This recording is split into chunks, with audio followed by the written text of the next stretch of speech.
Welcome to Beer and Bites. Thanks very much for attending our virtual event. And thanks so much for all your generosity over these years.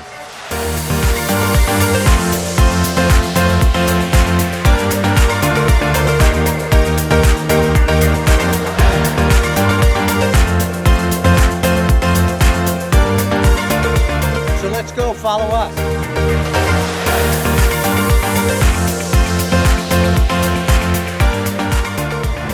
I'm Sally Glover, Executive Director of the South Sound Care Foundation. Thank you for the effort you made to join us tonight. COVID threw us another curveball this year, but you rolled right along with us, and we are so grateful to you.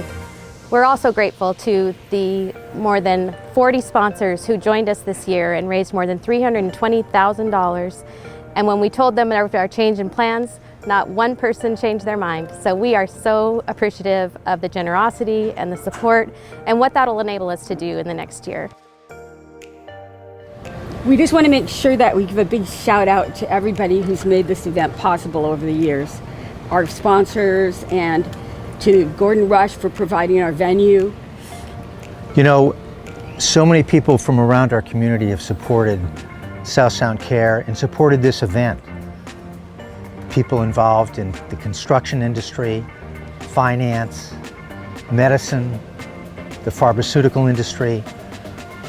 We're very grateful to all of you for helping us carry forth this mission. It's really what allows us to do what we do in taking care of patients and bringing more options available to them.